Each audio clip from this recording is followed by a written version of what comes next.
ka-magic, for this video mga ka-magic, magtuturo na naman tayo ng isang coin magic tricks, teleporting coins magic tricks na tatagos dito mga ka-magic sa baso mga ka-magic. So walang ibang hinahawakan ang aking kamay. So ang gawin natin mga ka-magic ay kukunin na natin itong tatlong coins, yan. Lagay natin tatlong coins, tapos ilipat natin sa kabilang kamay mga ka-magic. Okay? Patulog natin.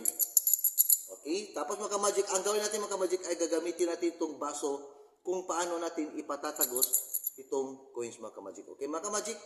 Kunin natin ang baso and itapon natin ang isang coin sa ibabaw sa hangin.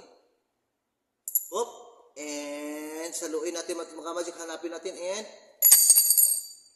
biglang pumasok ang coins and nagiging dalawa mga ka-magic. So, ang tutorial nito mga ka-magic, or ang gimmick kung paano ginawa is ganito lang mga ka-magic. Kailangan mo lang nang mag-prepare ng 3 coins at saka transparent glass. Okay? So, ang gawin mo mga ka-magic, ang iyong gagawin ay ilagay mo isang coins dito. Dito na banda mga ka-magic. Ito tinatawag na palming handling coins mga ka-magic. Yan, okay? So, magpaipit mo yan mga ka-magic. So, hindi niyan mahulog, okay? Ganun na mga ka-magic, okay? Palming handling coins. Ganyan. Tapos, ang iba naman ka-magic, ay lagay mo dyan, ganyan. And, pagtapon mo mga ka-magic sa kabilang kamay, dalawa lang ang itapon mo. Yun. Ang isa is nandito. So, dalawa na. Tapos, patunog-tunog. Okay? Pero, itong kamay mga ka-magic ay dapat naka-face down.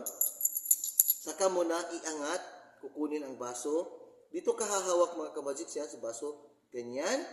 Kasi nandito si coins na itapon mo dito mga ka-magic sa loob ng baso. Okay? Ganyan ang paghawak. Papritan ka, itapon ang coins. Pero, itong kamay mga ka-magic dapat naka-straight position, ganun. Huwag ganyan dapat. Straight is ganun mga ka-magic. Itong kamay is ganun. Okay? Ganun. So, ipapritan ka tapon sa coins and ibagsak mo na itong coins mga ka-magic glass like that. Yun. And just like that. Thanks for watching and Viva Jesus mga ka-magic.